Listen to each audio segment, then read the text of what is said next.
اصول تو یہی ہے کہ دریا میں جو جائے تیرنا نہ آتا ہو تو ڈوب جاتا ہے، لیکن اگر اللہ چاہے نا، حضرت موسیٰ اپنے گھوڑے دریا میں ڈال دے تو وَإِذْ فَرَقْنَا بِكُمُ الْبَحْرَ فَأَنْجَيْنَاكُمْ وَأَغْرَقْنَا آلَ فِرْعَوْنَ، تو اللہ کہتا ہے میں نے دریا پھاڑ کے موسیٰ کے لیے رستہ بنا دیا۔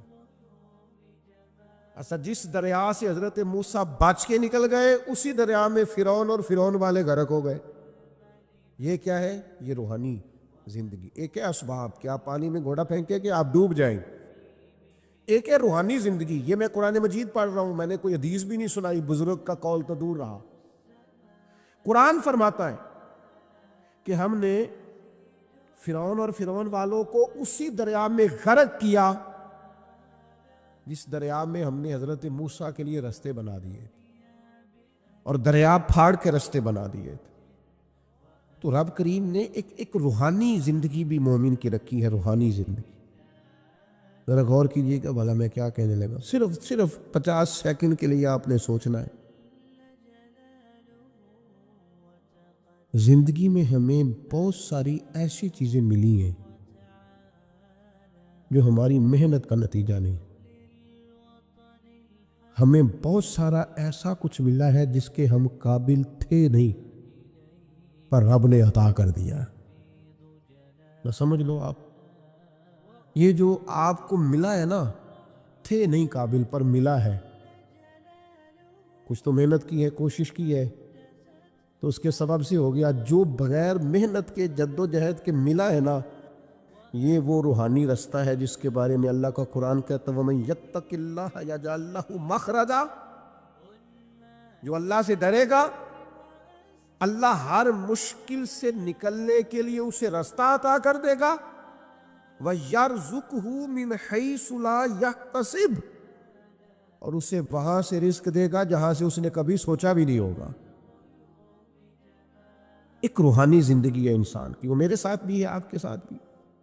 کئی چیزیں ہمارے پاس ایسی ہیں کہ اگر ہماری قابلیت دیکھی جائے تو وہ ہمارے پاس ہو سکتی، یعنی سے ثبوت نہ پوچھو میں تو نظر کرم قد ہوئی، اے میں جانا یا دل بھر جانے، اے پھر غیر نہ جانے۔ کچھ چیزیں ایسی ہیں جو خالص مختصر سی میری کہانی ہے، جو بھی ہے ان کی مہربانی، وہ ہماری محنت کا نتیجہ۔ یہ روحانی زندگی ہے، روحانی زندگی کو سمجھو۔ ایک روحانی نظام ہے اللہ کا، اس نے بنایا۔ صحابہ فرماتے ہیں جنگ بدر کا موقع تھا، اللہ کے فرشتے آئے ہوئے تھے، قرآن کہتا ہے فرشتے آئے ہوئے تھے، تو حال یہ تھا کہ صحابہ فرماتے ہیں ہم کسی کی گردن کافر کی کاٹنے لگتے تھے، اس کی گردن ہم سے پہلے کٹ کے گر جاتی تھی۔ یہ کیا ہے؟ یہ اللہ کا روحانی نظام ہے، اس نے بنایا ہے۔ آپ کی اور میرے ساتھ یہ نظام وابستہ ہے۔ تمہیں بتاؤں گھروں میں سب سے بہترین گھر کون سا ہوتا ہے؟ او میرے بھائیوں، وہ کتنا کو بہترین گھر ہے جسے مدینے والے رسول نے بہترین کہہ دیا ہے۔ فرمایا تمہیں بتاؤں نا گھروں میں بہترین گھر کون سا ہے؟ ہم سمجھتے ہیں ٹائلیں اچھی ہوں، کمرے ہوادار ہوں، اور کچن جو ہے وہ انواع و اقسام کے کھانوں سے بھرا ہوا ہو، سین اچھا ہو، اور جناب ہر چیز کی سہولیات گھر میں ہو، امن ہو، سکون ہو۔ نہیں، حضور فرماتے ہیں مجھ سے پوچھو نا بہترین گھر کون سا ہے؟ تو یا رسول اللہ بتائیے، سیاستہ میں حدیث ہے، کریم رسول فرمانے لگے گھروں میں بہترین گھر وہ ہے جس میں کوئی یتیم رہتا ہو اور اس کے ساتھ سلوک اچھا کیا جاتا ہو، اچھا سلوک کیا جاتا ہو، یتیم کو رکھا جائے، پھر اس کی پوری نگرانی کی جائے، اسے پورا پیار دیا جائے، اسے پوری محبت دی جائے، یتیم رہتا ہو اور اس کا خیال بھی رکھا جاتا۔ اور میرے نبی کریم صلی اللہ تعالی علیہ وسلم فرمانے لگے تمہیں بتاؤں نا کہ گھروں میں بدترین گھر کون سا ہوتا ہے؟ بدترین گھر کون سا ہے؟ حضور بتائیے، فرمایا جس میں کوئی یتیم رہتا اور اس کے ساتھ سلوک نہ صحیح کیا جاتا ہو، اس کو تکلیف دی جاتی ہو، وہ کرب میں ہو، وہ تکلیف میں ہو، وہ اذیت میں ہو۔ رکھنے والوں نے رکھ تو لیا ہے لیکن ان کو پتہ ہی کوئی نہیں ہے کہ ان کے ساتھ ہم نے رویہ کس طرح کا رکھنا تھا۔ یہ ایک اللہ کی قدرت ہے، اس کی حکمت ہے۔ چلے جاتے ہیں بعض اوقات بڑے، میں نے جو شروع میں آیت پڑھی، اللہ فرماتے ہیں علم یجد کا یتیما فآوا، محبوب ہم نے آپ کو یتیم پایا، پھر اپنے جوار رحمت میں وسیع جگہ دی، پھر ہم نے آپ کو غنی کر دیا، پھر ہم نے آپ کو اپنے قرب کا رستہ عطا کیا۔ اللہ نے نبی کریم علیہ السلام کو در یتیم پیدا فرمایا۔ یہ یتیموں کے تعلق سے ایک عظیم شان ان لوگوں کو دینی تھی، تو اللہ نے اپنے حبیب کو بھی در یتیم پیدا کر دیا۔ یہ ایک خاص قسم کا کرب ہوتا ہے۔ ظاہر ہے جس آدمی نے جو چیز چکھی ہوئی ہوتی ہے وہی اس کے ذائقے سے آگاہ ہوتا ہے، دوسرا دور کھڑا اسے آگاہ نہیں ہوتا۔ جو چکھ لیتا ہے، جو پانی میں اتر جاتا ہے، وہ اس کی گہرائی بھی جانتا ہے اور ٹھنڈا کتنا یہ بھی سمجھتا ہے۔ جن لوگوں نے یہ دور گزارا ہوتا ہے ان کو اس کا پتہ ہوتا ہے۔ نبی کریم صلی اللہ علیہ وسلم نے یہ وقت بتایا تھا، حضور نے یہ دیکھا تھا۔ حضور صلی اللہ علیہ وسلم اس کی تکلیف سے، اس کی آزمائش سے، اس کے مد و جزر سے پوری طرح آگاہ تھے، اس لیے حضور نے گن گن کے یتیموں کے حقوق بیان کی۔ میں نے اپنی زندگی میں یہ نظام دیکھا ہے، پہلے 2 ہفتے لوگوں کی نظروں میں بڑا پیار، اگلے 2 ہفتے اس میں تھوڑی سی کمی، پھر اس کے بعد آہستہ آہستہ کہنا کہ چلو کوئی تعلیم حاصل کرنا ضروری تو نہیں نا، چلو یہاں پڑھنا ضروری تو نہیں نا، چلے بندے کو خرچے بھی تو کم، پھر آہستہ آہستہ، کیونکہ کوئی بھی چیز ہے نا وہ پرانی ہوتی ہے، اس میں کمزوری آنا، پھر لوگوں کے لب و لہجے کا تبدیل ہونا، پھر بعض اوقات کسی شخص کا آ کے کوئی بات پوچھنا تو اس کے سوالوں میں چبھن، اس کے لب و لہجے کے اندر گھٹن کہ کتنے بجے باہر جاتے ہو، کب واپس آتے ہو، اب شام کو کتنے بجے جاتے ہو۔ ابا بھی یہ باتیں پوچھتے ہیں، وہ بھی یہ کام کرتے ہیں، لیکن اس رویے کے اندر جو چاشنی ہوتی ہے وہ اور ہوتی ہے، اس میں جو درد ہوتا ہے وہ، اور کسی کا یہ پوچھنا اور پھر اس انداز سے پوچھنا کہ محسوس ہو کہ لب و لہجے سے طنز چھلک رہا ہے اور باتوں سے جو ہے شیرینی کی بجائے لہو ٹپک رہا ہے، اور آپ تیزاب کا کام کر رہے ہیں یہ سوال جواب کر کے۔ یہ کمزوریاں، یہ انداز، اور یہاں تک کہ بیٹیوں کے رشتے دیکھنے والوں کا آنا تو ان کا یہ پوچھنا کہ بھائیوں کا رویہ کیسا ہے۔ ابا کے ہوتے لوگ یہ سوال نہیں پوچھتے، والد کے جانے کے بعد پوچھتے ہیں آپ کے بھائیوں کا رویہ آپ کے ساتھ ٹھیک ہے، یعنی معنی یہ ہے کہ وہ کچھ دیں گے کہ نہیں دیں گے، وہ کچھ جہیز بنائیں گے کہ نہیں بنائیں گے۔ یہ ساری چیزیں اس کرب سے وہ بچے گزرتے، اور پھر وہ بڑے قریبی لوگوں کو بھی اپنا قریبی سمجھنا چھوڑ جاتے ہیں۔ پھر ایک وقت ایسا آتا ہے کہ وہ سمجھتے ہیں ہمیں اپنے دامن میں ہی اپنے آنسو چھپا لینے چاہیے، کسی کو نظر نہ آئے۔ وہ محسوس کرتے ہیں کہ ہمیں خود سے ہی بس سمٹ جانا چاہیے، کسی تک ہماری کوئی چیز پہنچے نہ۔ آہستہ آہستہ لوگ چیزوں کو چھپانے لگتے ہیں، اور یہ پوچھنا کہ روٹی کھائی ہے کہ نہیں کھائی، تو اس طرح پوچھنا جیسے کوئی خیرات لے کے کھڑا ہے دروازے پہ، آپ نے کھلانی ہوتی تو کھلا دی ہوتی۔ آپ نے گرمیوں کے کپڑے لے لیے ہیں کہ نہیں لے لیے، تو اس کا رنگ اس طرح کا ہے کہ جس طرح کسی کو اس طرح پوچھا جا رہا ہے کہ جیسے بڑا بھکاری ہے۔ یہ ساری چیزیں ہم اس انداز میں کرتے ہیں کہ وہ جو خوبصورت، میں کہہ چکا ہوں کہ پھر اگر کسی ادارے میں وہ بچے ہیں تو وہاں ان کو دکھایا جاتا ہے کہ اتنے بچے ہیں تو ہمیں فنڈ چاہیے۔ آپ اچھی نیت سے کر رہے ہوں گے صاحب، لیکن آپ اس کومپل کو بھی تو دیکھیں نا کہ اس نے کھلنا ہے، اس نے پھول بننا ہے، اس نے کس طرح چھاؤں لوگوں کو دینی ہے جب وہ خود مرجھا جائے گا۔ پھر یہ لوگوں کو، ایسے بچوں کو میں نے عام لوگوں سے نفرت کرتے دیکھا، پیچھے ہٹتے دیکھا، لوگوں کے لیے ان کے دلوں کے اندر اچھے جذبات نہ رہے۔ انہوں نے محسوس کیا کہ یہ ہمارے ساتھ تعاون کرنے نہیں آئے، یہ ہماری عزت کو مجروح کرنے آئے، یہ شفقت کرنے نہیں آئے، یہ تو خیرات دینے آئے۔ سنو، میرے رسول کریم صلی اللہ علیہ وسلم کا انداز کیا ہے یتیم کے تعلق سے۔ حضرت بشیر بن اقربہ رضی اللہ تعالیٰ، مجموع زوائد میرے سامنے پڑی ہے، فرماتے احد میں میرے والد شہید ہو گئے۔ نبی پاک صلی اللہ تعالیٰ علیہ وسلم نے مجھے اپنے گھوڑے کے پیچھے اپنے ساتھ بٹھا لیا گھوڑے پہ، اور میں سرور کائنات علیہ الصلاۃ والسلام کے ساتھ گھوڑے پہ بیٹھا ہوں، تو حضور مجھ سے پوچھتے ہیں تمہارے والد چلے گئے؟ میں رو پڑا۔ میں نے عرض کی حضور اب نظام کیسے چلے گا؟ آپ یقین کریں چھاؤں کا پتہ تب بھی چلتا ہے کہ جب دھوپ آتی ہے اور اس کی قدر کا احساس ہوتا ہے، محسوس ہوتا ہے۔ جب کوئی گھر کا بڑا رخصت ہو جاتا ہے تو یوں لگتا ہے کہ ساری چھتیں کمروں کی بھی گر گئی ہیں، صحن کی بھی گر گئی ہیں۔ اب یکدم دھوپ آئی ہے، پھر اس کا احساس محسوس ہوتا ہے۔ والد کے، دادا کے، بوڑھوں کے گھر میں ہوتے ہوئے تو بڑے سارے ویسے ہی مسئلے نہیں ہوتے، بہت سارے لوگ ویسے جھجکتے ہیں، سامنے ہی نہیں آتے۔ تو حضرت بشیر بن اقربہ رضی اللہ تعالیٰ عنہ کہتے ہیں، میں نے کہا حضور میرے ابا جی چلے گئے، اب میں اپنے آپ کو بڑی تکلیف میں محسوس کرتا ہوں۔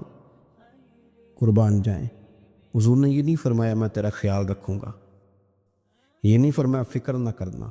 ہمارے جملے کیا ہوتے ہیں؟ کوئی حکم ہوا تو بتانا، کوئی کام ہوا تو کہنا، کوئی ضرورت ہوئی تو فوراً فون کرنا، یہ نہیں فرمایا۔ قربان جائیں، کیا ادائیں ہیں، کیا رنگ ہے، کیا دینے کا انداز ہے، اور کس طرح برکھا برستی ہے رحمت للعالمین محبوب کی۔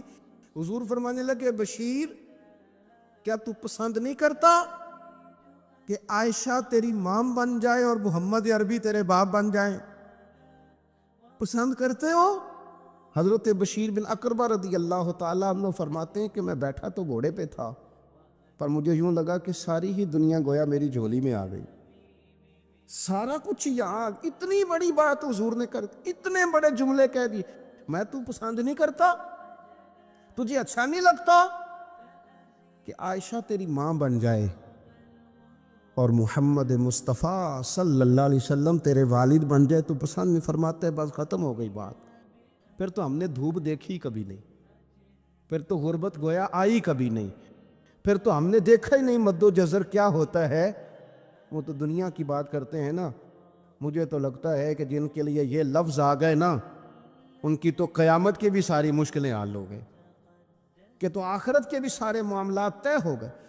میرے نبی کریم صلی اللہ تعالیٰ علیہ وسلم ایک ہماری خاص توجہ، اور یہ ہمارا اپنا نفع ہے۔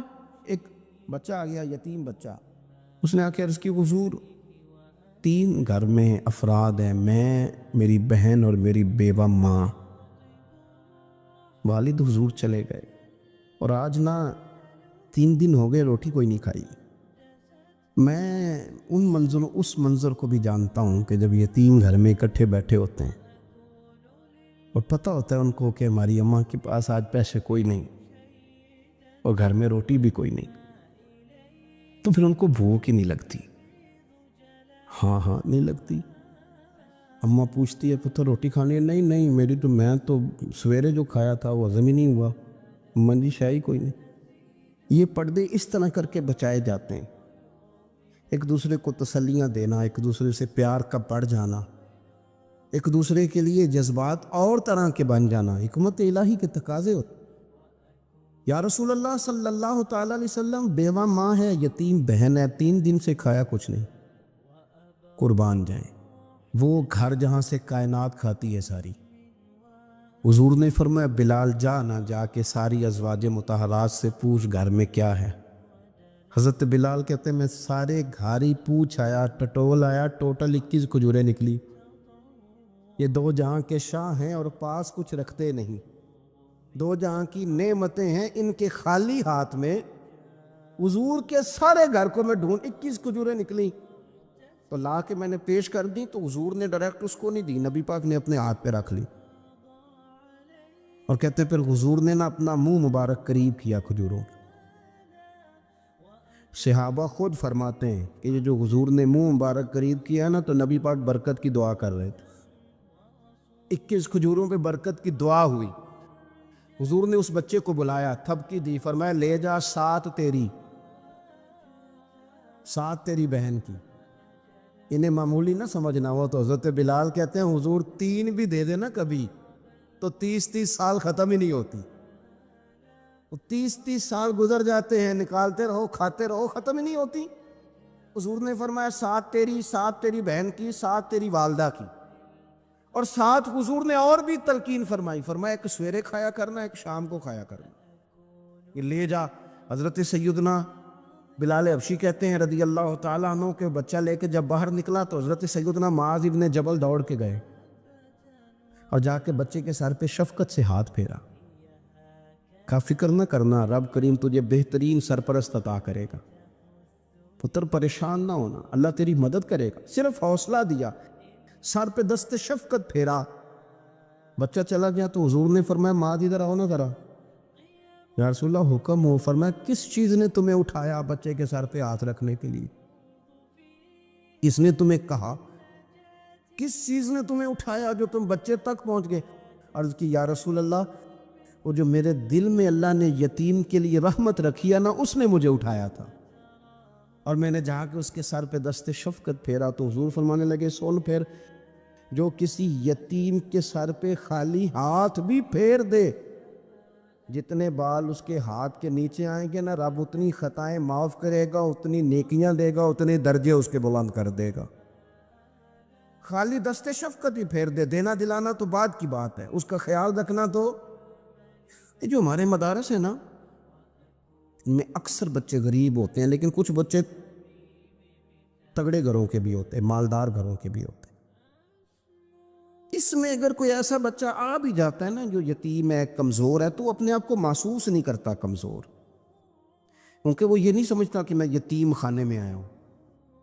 اس کے ذہن میں مائنڈ سیٹ یہ ہوتا ہے کہ میں مدرسے میں آیا ہوں اور میں پڑھنے کے لیے آیا ہوں۔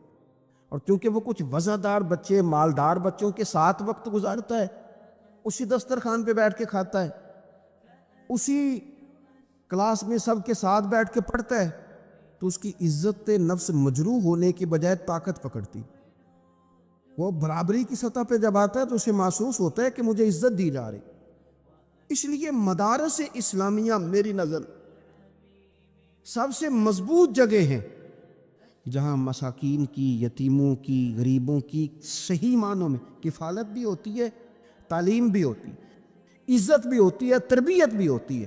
میرے رسول کریم علیہ السلام بڑے انہماک کے ساتھ، بڑے توجہ کے ساتھ۔ اچھا ایک کام اور ہوتا ہے ہمارے ہاں، وہ کیا ہے؟ اگر کوئی یتیم مال چھوڑ گیا نا اس کا باپ، تو پھر تو بارے نہیں آ رہے ہیں اس کے، پھر تو اللہ خیر کرے کہ بہت سارے مل جائیں گے کفالت کرنے والے، بہت سارے ملیں گے دھیان رکھنے والے، بڑے سارے ملیں گے توجہ دینے والے۔ قرآن مجید نے فرما دیا ہے کہ جو یتیم کا مال کھاتا ہے وہ سمجھ لے کہ میں مال نہیں کھا رہا، میں آگ کھا رہا ہوں، آگ کھا رہا ہوں، آگ۔ سورہ نساء دیکھیے۔ ہمارے ہاں اگر تو وہ مال چھوڑ گیا ہے تو پھر تو بہت سارے رشتہ دار مستقل اس کے محلے میں مکان لینے کو تیار ہو جاتے ہیں، الا ماشاءاللہ۔ پھر تو بڑے سارے ایسے بھی رشتہ دار بن جاتے ہیں جن کو والد کی موجودگی میں کبھی زیارت کا موقع بھی نہیں ملا تھا۔ یہ مال جو یتیم کا ہے اس کی تو زیادہ حفاظت کرنی تھی۔ ہم کئی دفعہ مسئلہ بتاتے ہیں، لوگ فتویٰ بازی شروع کر دیتے۔ مجھے بلایا گیا کہ ایک صاحب کا انتقال ہو گیا تو ان کا ختم شریف ہے، تو بچے ان کے نابالغ ہیں، تو میں نے کہا کہ آپ اس طرح کریں، ان کے مال میں سے زیادہ پیسے نہ صرف کریں۔ نہیں جی نہیں، بڑے پیسے کمائے ہیں جی، اس نے ساری زندگی باہر نکالی، یا تو لاکھوں کروڑوں کمائے ہیں، تو چھوٹا گوشت پکائیں گے، بکرے کا گوشت پکائیں گے اور ہم ان کا ختم شریف دلائیں گے۔ تو میں نے کہا صاحب آپ رشتہ دار ہیں، ان کے بچوں کے مال کی حفاظت کریں۔ ختم شریف تو اس میں گوشت زیادہ ہونا ضروری نہیں، اس میں تو درد سے دعا کرنا ضروری ہے، اس میں تو تلاوت قرآن پاک کے سال ثواب میں ضروری ہے، ذکر اذکار ضروری ہے۔ اب شعیب علیہ السلام کی قوم ناب تول میں کمی کرتی تھی، تو اللہ تبارک و تعالیٰ نے ان پر بتا عذاب کس طرح کا بھیجا، شدید گرمی ہوئی۔ اللہ ہمیں محفوظ فرمائے، سارے آمین کہہ دیا۔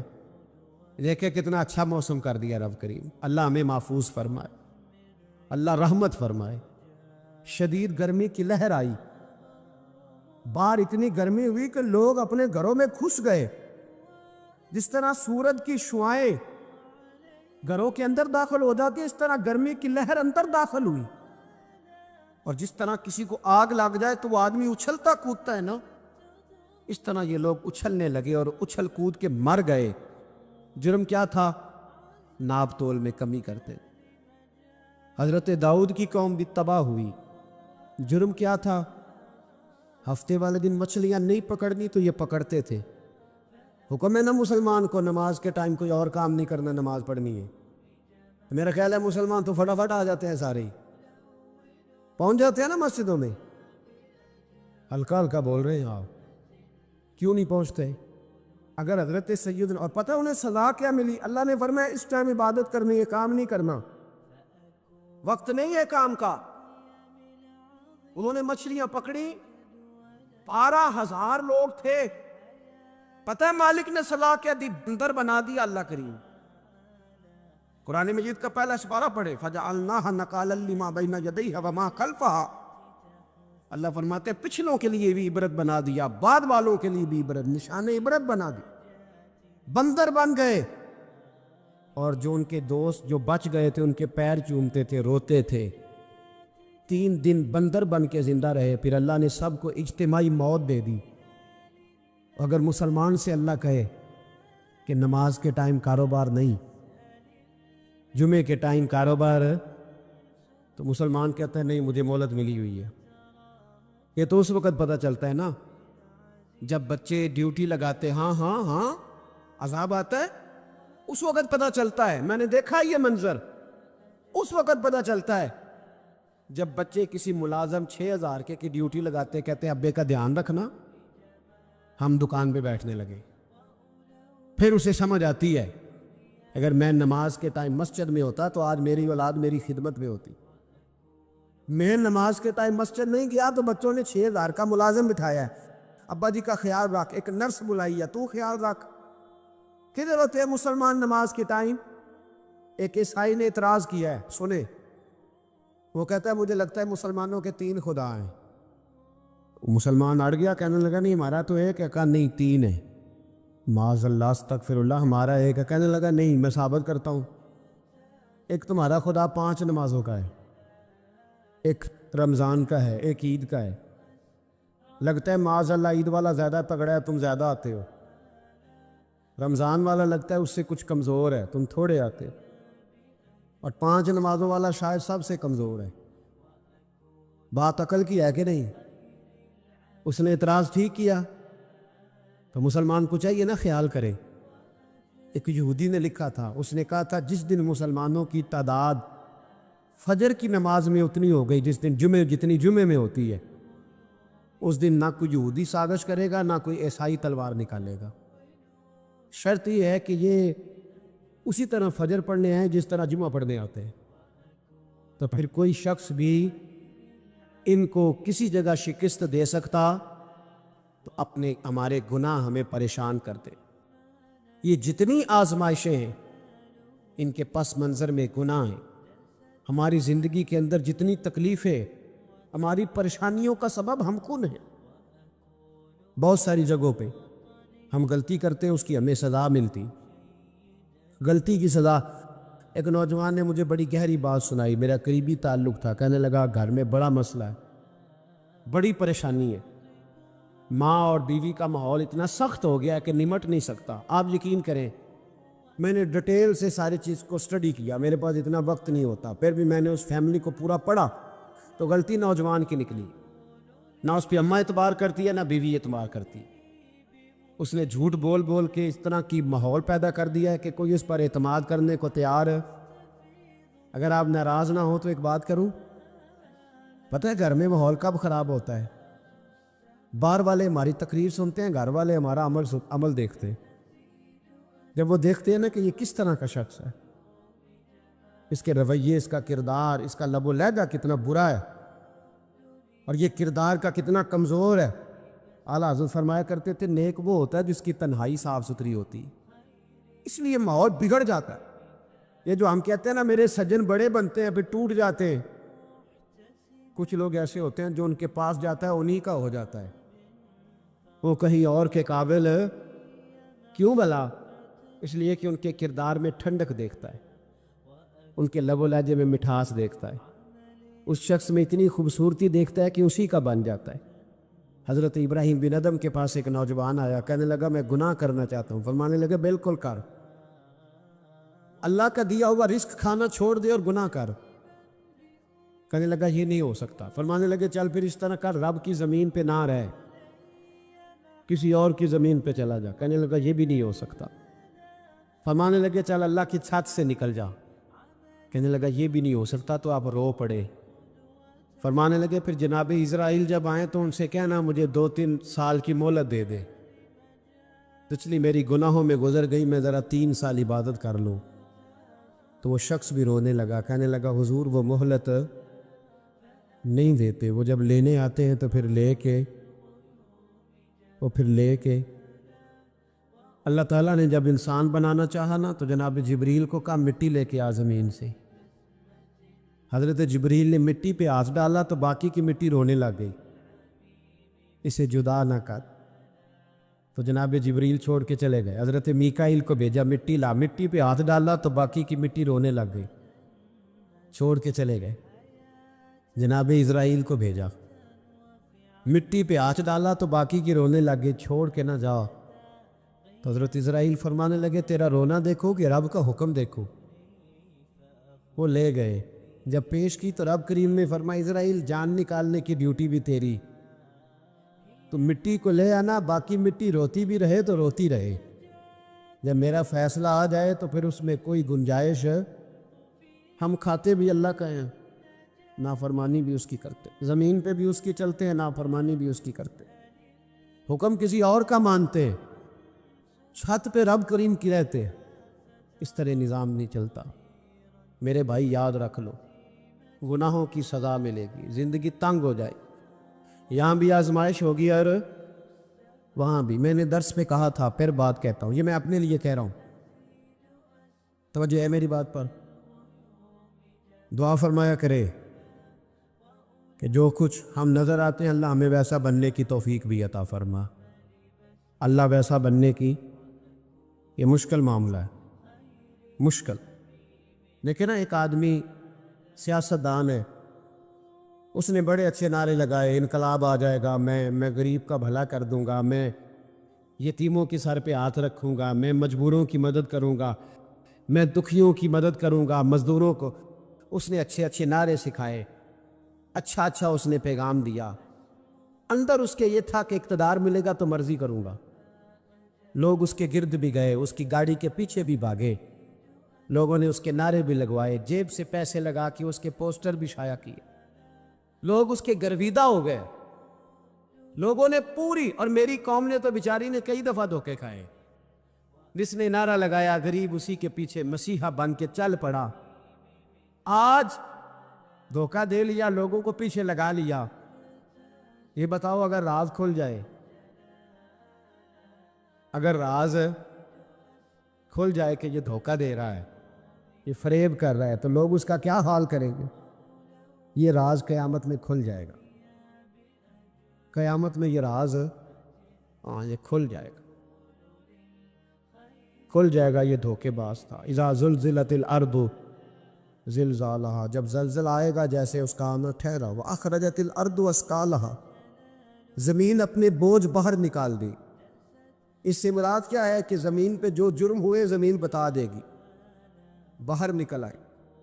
وقال الانسان ما لہا، انسان کہے گا اسے کیا ہوا، یہ تو سب کچھ بتا رہی، بوجھ باہر نکال دے گی۔ ایک آدمی پیر طریقت بن کے بیٹھ گیا، جبہ کھبا پہن کے بڑی پگڑی باندھ کے بیٹھ گیا، اچھی اچھی نیک باتیں بتانے لگا، لوگ اس کی دست بوسی کرنے لگے، ہاتھ چومنے لگے، پیچھے لگ گئے، خدمت کرنے لگے، جیب سے نذرانہ دینے لگے، اس کے نام پر لوگ اپنی جیب سے لنگر پکانے لگے، خانقاہ کی خدمت ہونے لگی، مہمان اس کے آتے، نوکری کوئی اور کرتا۔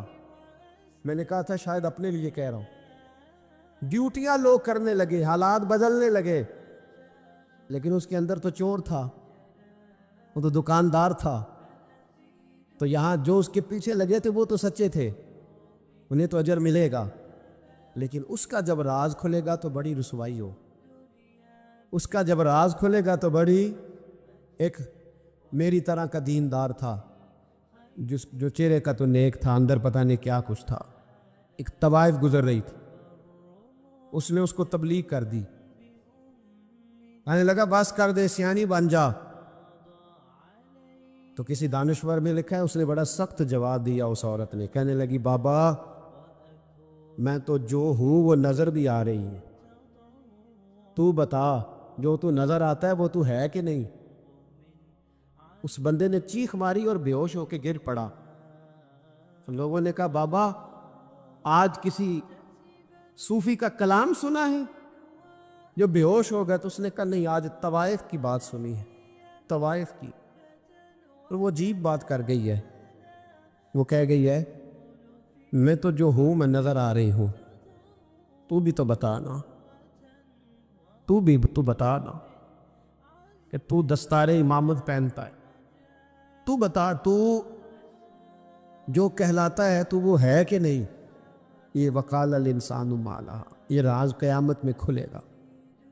ہم جو کچھ بتا رہے ہیں نا اپنی زبانوں سے، ہمیں اپنے گناہوں کا احساس ہونا چاہیے.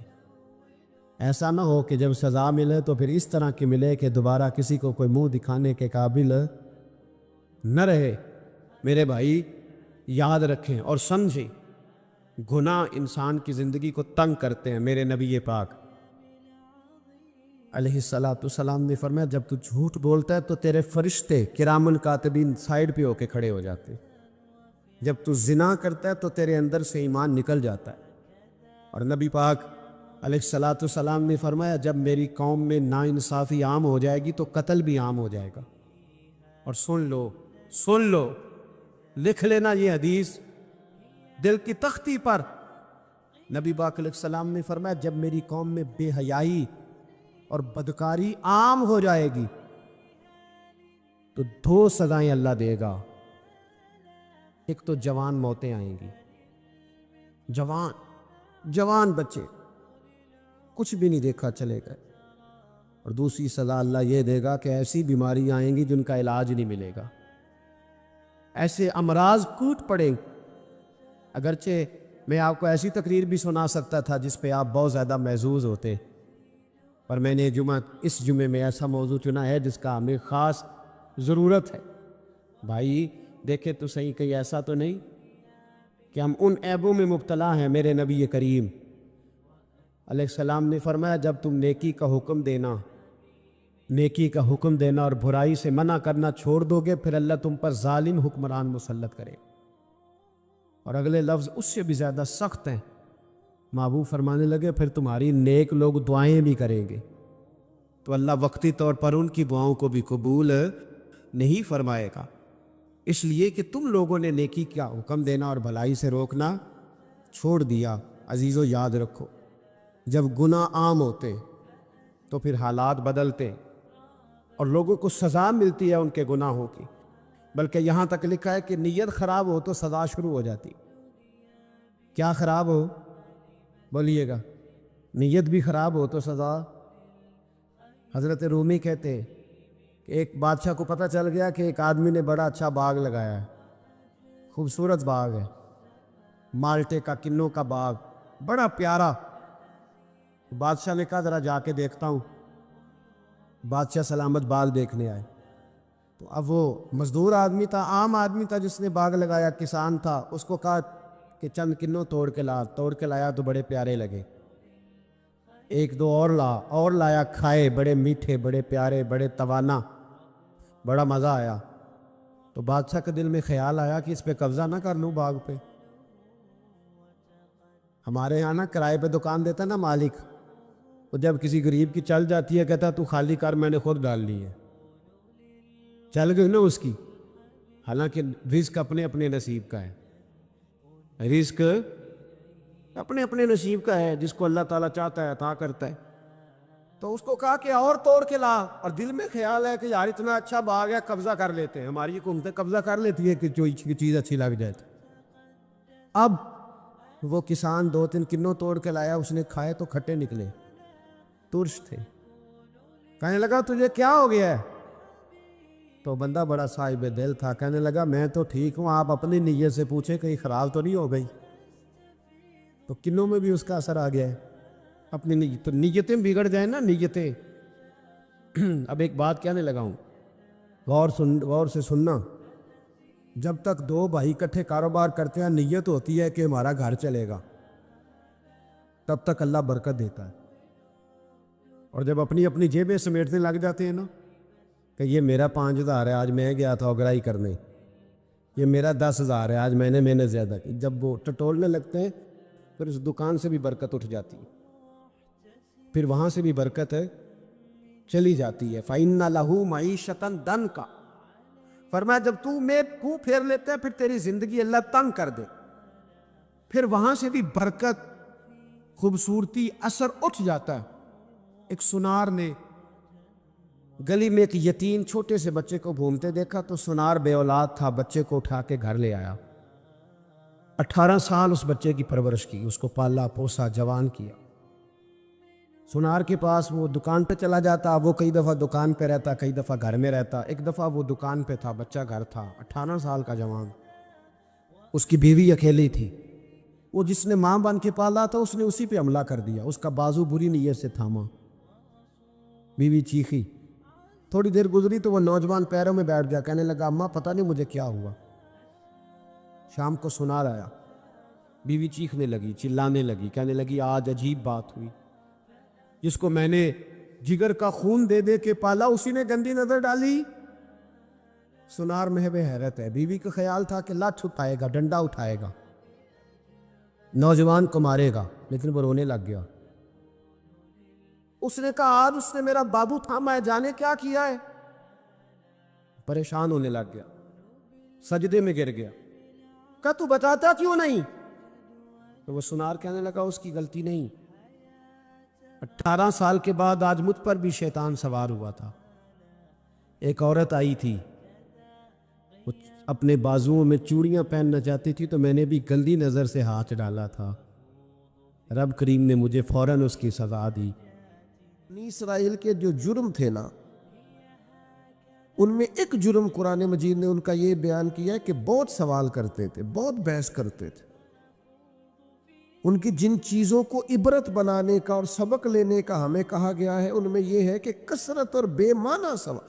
ایک بندہ قتل ہو گیا ہے، حضرت کلیم کی بارگاہ میں وہ آئے ہیں، حضرت کلیم علی نبینا علیہ الصلاۃ والسلام نے ان سے فرمایا ہے ایک گائے ذبح کرو، مرنے والے کو اس کا کچھ حصہ مارو، مرنے والا اٹھ کے بتا دے گا مجھے کس نے قتل کیا۔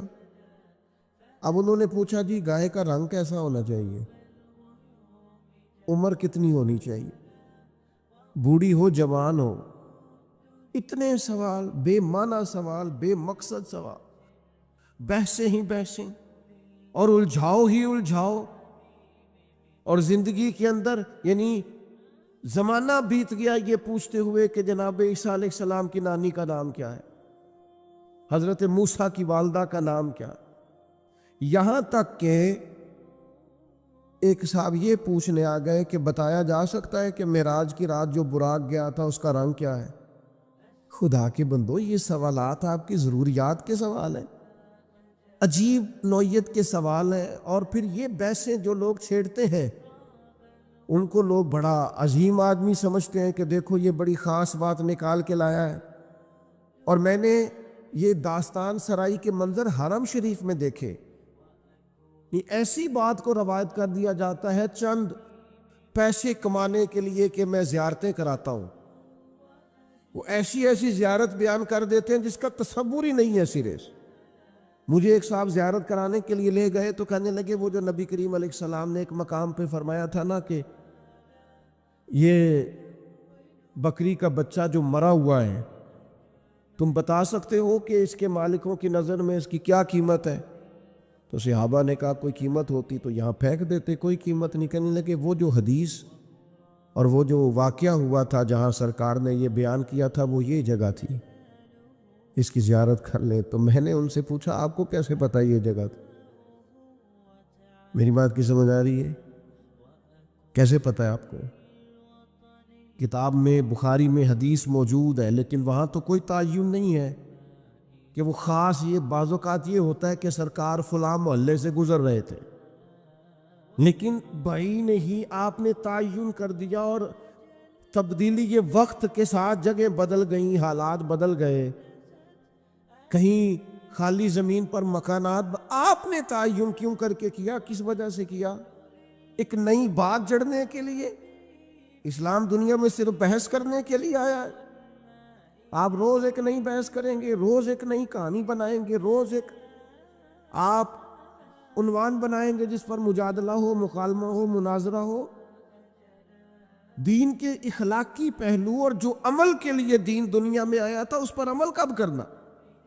فضول قسم کی ابحاث میں وقت ضائع ہوتا ہے، اور ہم بڑے مزہ لے لے کے، لطف لے لے کے ان چیزوں کو سنتے ہیں، غور کرتے ہیں. عزیز بھائی سنو اللہ کے حبیب نے کیا فرمایا. حضور فرمانے لگے خوبصورت مسلمان وہ ہے جو بے مقصد باتوں کو چھوڑ دے، لا یعنی اور بے مقصد چیزوں کو چھوڑ دے، با مقصد معنی خیز جو اس کی ضرورت کا کام ہے وہ ضرورت کی حد تک اپنے آپ کو وقف رکھیں. اور پھر دوسرا، ہم ایک اور کام کے اندر بہت زیادہ شوق رکھتے ہیں. میری ذمہ داری جو ہے میں وہ کام ٹھیک نہیں کرتا، لیکن مجھے دوسرے کے کام میں مداخلت کرنے کا بڑا شوق ہے، بجائے اس کے کہ میں اپنا خیال رکھوں کہ جو اللہ تعالیٰ نے میرے اوپر ذمہ داری ڈالی ہے وہ میں کس طرح سے سر انجام دے رہا ہوں. میں دوسروں کا خیال رکھتا ہوں. ہمارے استاد صاحب مختلف اساتذہ کی میٹنگ کرتے تو ایک جملہ ان کا مجھے بڑا یاد رہ گیا. وہ کہنے لگے مہربانی کیجیے گا اپنی اپنی کلاس کا خیال رکھیے گا، دوسروں کی کلاسوں کا خیال وہ ان کی ذمہ داری ہے، ان کی ثواب دید ہے جو استاد اس کلاس کو پڑھاتے ہیں. اپنی ذمہ داری، اپنی ڈیوٹی. میں آپ سے عرض کرتا ہوں اگر ہمارے ہاں مزاج مداخلت کا نہ ہوتا، ہمارے ہاں اپنی ڈیوٹیاں اپنے حساب میں اپنے دائرہ کار میں رہ کے کرنے کا مزاج ہوتا، بہت سارے کام صحیح ہو رہے ہوتے. لیکن جہاں ہر شخص کو اجازت ہے وہ ہر کام کرتا ہے. آپ بیمار ہو جائیں، لوگ تیمارداری کرنے آئیں گے، جتنے لوگ پتہ لینے آئیں گے سارے ایک ایک نسخہ بھی بتا کے جائیں گے، یہ کھا لیں اس سے مجھے فائدہ ہوا تھا. حالانکہ آپ کسی اسپیشلسٹ ڈاکٹر کے پاس جاتے ہیں، آپ کہتے ہیں میں بیمار ہوں، تو وہ پہلے آپ کا بلڈ پریشر دیکھتا ہے، پھر ایک کونے میں وہ لکھتا ہے کہ آپ کو شوگر تو نہیں، پھر آپ کا وزن پوچھتا ہے، عمر پوچھتا ہے. اس تقاضے کی روشنی میں ان ساری چیزوں کو دیکھ کر نسخہ تیار کرتا ہے. لیکن وہ جو آپ کے لیے چاروں مغز بنا کے لایا اس نے کچھ بھی نہیں پوچھا کہ بھئی آپ کو شوگر تو نہیں، بلڈ پریشر تو نہیں، یہ والا مرض تو نہیں. لے آیا ہے کیونکہ ہر بندے کو حکیم بننے کا شوق ہے. اسی طرح ہر آدمی کو دینی مسئلہ بیان کرنے کا شوق ہے. اس نے کوئی 4 کتابیں بھی نہیں پڑھی، وہ ضروریات سے بھی آگاہ نہیں، اسے نہیں پتا کہ دین کے مختلف پہلوؤں کا عنوان کیا ہے. کسی استاد کے پاس وہ نہیں بیٹھا، 4 باتیں کہیں سے سن لی ہیں اور 4 چیزیں کہیں سے اس نے دیکھ لی ہیں تو وہ بہت بڑا جناب دائی بن کے وہ کام کر رہا ہے. تو اپنا کام جو ہے اس کو صحیح کر کے اگر کیا جائے، اگر ٹھیک کر کے کیا جائے اپنے دائرہ کار کے اندر، آپ یقین کریں بندے کو مزہ آتا ہے کام کرنے. حضرت معاویہ بن خدیج رضی اللہ تعالیٰ عنہ ایک صحابی ہیں، وہ کہتے ہیں سیدنا عمر فاروق رضی اللہ تعالیٰ عنہ نے اپنے زبانہ مبارکہ میں مجھے ایک مہم کے لیے بھیجا تھا. تو وہ ماحول کچھ اس طرح کا بنا ہوا تھا کہ شدید انتظار تھا کہ بنا کیا. تو آج کل کا تو دور تھا نہیں کہ فوراً آپ کسی چیز کو لائیو دیکھ لیں یا واٹس ایپ پہ فوراً آپ کو میسج کر دی، دور سے آنا ہے اور آ کر ہی کسی نے پیغام دینا. تو ابن خدیج رضی اللہ تعالیٰ عنہ کا بڑا انتظار تھا جناب عمر کو. فرماتے میں دوپہر کے وقت خبر لے کے مدینہ طیبہ میں آیا. چلچلاتی دھوپ تھی، گرمی کا موسم تھا اور رواج بھی تھا دوپہر کا کھانا کھا کے لوگ آرام کرتے. بعد ظہر میں پہنچا، اکثر دروازوں کے کواڑ میں نے بند دیکھے، تو میں نے کہا کہ عصر کے بعد جناب عمر کو پیغام دوں گا کہ اللہ نے فتح دے دی. فرماتے ہیں کہ بعد عصر میری ملاقات ہوئی تو جناب عمر تو نماز کا سلام پھیرتے ہی پوچھنے لگے ہو یار اللہ تیرا بھلا کرے، میں تو تھک گیا تیرا انتظار کر کر. کیا نتیجہ نکلا؟ اللہ نے کامیابی دی. تو فرماتے ہیں میں نے فوراً کہا حضور اللہ کا شکر ہے، اللہ نے اپنے فضل سے مسلمانوں کو کامیابی دی. حضرت عمر کہنے لگے کہ جو رستہ ہے وہی مجھے معلوم ہے اور جنگ کا دورانیہ بھی معلوم ہے، تو آپ دیر سے کیوں آئے؟ میں بے چین تھا، حضرت معاویہ بن خدیج رضی اللہ تعالیٰ عنہ عرض کرنے لگے حضور میں تو آ گیا تھا ظہر کے بعد، لیکن اس خیال سے کہ آپ سو رہے ہوں گے، اس خیال سے کہ آپ آرام فرما ہوں گے، میں نہیں آیا کہ عصر کے بعد مسجد میں ملاقات ہوگی تو میں بتا دوں گا۔ تو یہ جناب عمر کا طرز ہے، یہ وہ لوگ ہیں جن کا وجود اس طرح کا تھا کہ ہر چیز میں ٹھہراؤ تھا۔ حضرت عمر فرمانے لگے سویا کرتا تھا میں، لیکن امیر المومنین بننے سے پہلے تم دوپہر کی بات کرتے ہو، میں تو احساس ذمہ داری کے بوجھ میں اتنا دبا ہوں کہ رات کو بھی جی بھر کے نہیں سو پاتا۔ میں سمجھتا ہوں میری ڈیوٹیاں ہیں، مجھے ڈیوٹیاں کرنی چاہیے، اپنی ذمہ داری کو مجھے صحیح طریقے سے سر انجام دینا چاہیے، مجھے اپنا کام وقت پر کرنا چاہیے۔ تو ہم کیا کرتے ہیں؟ لغویات میں وقت ضائع کرتے ہیں، بے معنی بے مقصد مبہم کاموں میں۔ ہماری ضرورت کے کام پڑے ہوئے ہیں، گھر والے آوازیں دے رہے ہیں، یہ کام کرانے والا ہے، یہ ڈیوٹی کرنے والی ہے۔ ہم جس جگہ جس ادارے کے کسی جگہ ملازم ہیں، ڈیوٹی کرتے ہیں، وہاں چیزیں منہ چڑھا رہی ہیں کہ یہ کام ابھی ہونے والا ہے، یہ ہونے والا ہے، لیکن ہمیں باقی ساری دنیا کا پتہ ہے، باقی سارے معاملات کا ہمیں پتہ ہے۔ ہم نے اپنی ڈیوٹی صحیح کرنی۔ حضرت سعد بن ابی وقاص رضی اللہ تعالیٰ عنہ کو جناب عمر نے بلا کے کہا میرا دل کرتا ہے آپ ایک صوبے کے گورنر بن جائیں۔ حضرت سعد بن ابی وقاص کہنے لگے حضور کوئی میدان والا کام بتائیں، کوئی تلوار والا کام بتائیں، مجھے وہ کام بتائیں کہ میں دشمن کے مقابلے میں ڈٹ جاؤں اور میں کسی غزوے میں نکلوں، جہاد پہ نکلوں اور میں فوج کی سپہ سالاری کروں۔ یہ بیٹھ کر کام کرنا اور حکومت کرنا یہ میرے بس کی بات نہیں، ہم تو گھوڑوں پہ رہنے والے لوگ ہیں۔ شہاب الدین محمد غوری، اللہ نے اس شخص کا وجود پاکستان کو عطا کیا۔ کسی نے ان سے کہا غوری صاحب ملاقات کرنی ہو تو کہاں ملیں گے؟ فرمانے لگے ہم نے کہاں ملنا، ہم تو گھوڑوں کی پشت پہ ہوتے ہیں، اگر کبھی گھوڑے کی پشت پہ ملنا ہوا تو ملاقات کر لینا۔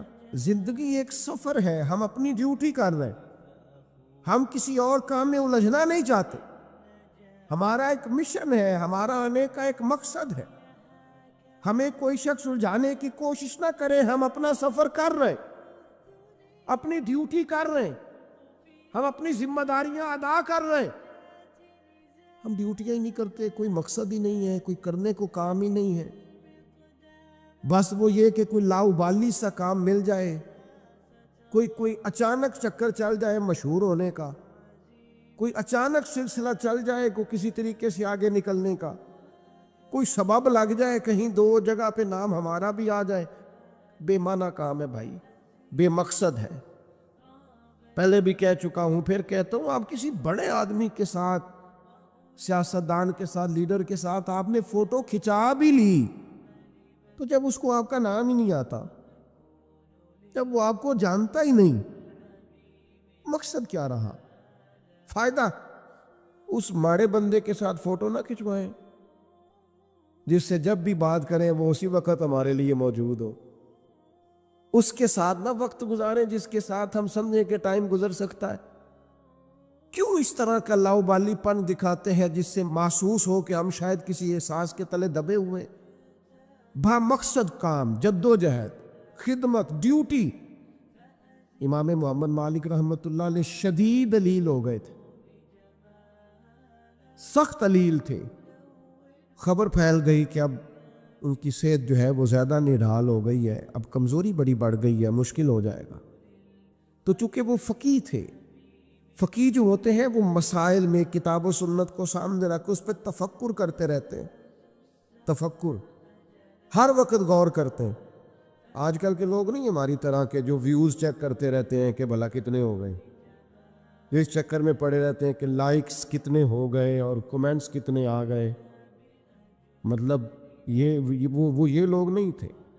فقاہت، دین کو سمجھنا، تدبر کرنا کہ نیا مسئلہ درپیش ہوا ہے، لوگوں نے مسئلہ پوچھا ہے تو اس کو کیسے حل کرنا ہے، اس پر غور کرنا، قرآن و حدیث کو سامنے رکھ کر اور وہ فرمایا کرتے تھے کہ میں نے جب بھی کوئی آیت پڑھی ہے نا، پہلے بھی پڑھی ہوئی تھی، دوبارہ پڑھی ہے تو ایک نیا معنی ہی اللہ نے مجھے عطا فرمایا، ایک نیا سبق ملا ہے، اس سے ایک نئی چیز میں نے.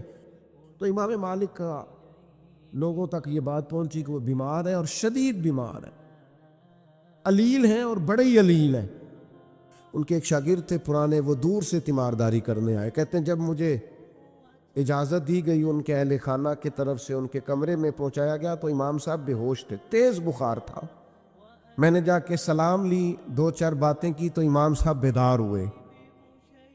تیز بخار تھا، ہاتھ اٹھاتے تھے تو ہاتھ کانپتا تھا اور نکاہت تھی. اور گھر والے مجھے ان کے بچے، ان کے پوتے بتا رہے تھے کہ کئی دنوں سے کھانا پینا حضرت نے بہت کم کر دیا. لیکن فرماتے ہیں اسی وقت یہ آنکھیں کھول کے کہنے لگے یار شکر ہے اللہ کہ تم آئے ہو. میں ڈھونڈ رہا تھا کہ کوئی عالم دین مل جائے، ایک فقہی جزیے میں الجھ گیا ہوں. یہ پوچھنا تھا کہ فلاں حد جب بندہ کرتا ہے اس کے بعد صحیح جو ہے وہ سواری پہ کرنی چاہیے یا پیدل کرنی چاہیے. سواری پہ افضل ہے کہ میں اس مسئلے میں الجھا ہوا ہوں، ذرا تھوڑا آنا، یہ دلائل ہیں، یہ دلائل ہیں، یہ فلاں نے لکھا ہے، یہ فلاں نے لکھا ہے، ذرا استنباط کار اس سے مسئلہ کیا ہے. تو شاگرد بڑے نکمے ہوتے ہیں کئی، ذرا تھوڑا سا جان چھڑاتا ہوں کہ کسی طریقے سے یہ کیا لوگ ہیں کہ آخری ہجکیاں چل رہی ہیں اور ابھی امت کو مسائل نکال نکال کے دے رہے ہیں. فرماتے میں دلیلیں دینے لگا تو امام صاحب میری دلیلیں توڑنے لگے، کہنے لگے نہیں تیری بات تو ٹھیک ہے پر فلاں جگہ یہ بھی تو لکھا ہے نا. میں نے پھر دلیل دی کہ وہ تو ٹھیک ہے پر فرمان امام کا اس پر یہ قول بھی تو موجود ہے. فرماتے ہیں کتنی دیر علمی گفتگو ہوتی رہی، پھر وہ تھک گئے اور لیٹ گئے. تو میں نے کہا آپ آرام کریں، مجھے اجازت دیں. کہتے ہیں ابھی میں ان کی گلی کے کونے پہ آیا تھا کہ ان کے بیٹے کے رونے کی آواز آئی اور میں دوڑ کر پلٹ کر آیا تو اس نے کہا قربان جاؤں اس شخص پر جس کی ساری زندگی قرآن و حدیث میں غور کرتے گزر گئی. یہ دیکھو آخری ہج کی بھی لی ہے تو رسول اللہ کا دین سمجھتے ہوئے لی. آپ گئے ہیں تو امام صاحب کا لے سجنا سا توڑ نبھائی، ایسی جان بھی دتی کہ رات تیرے آخری دم تک دین پر غور، کتاب و سنت سے رشتہ.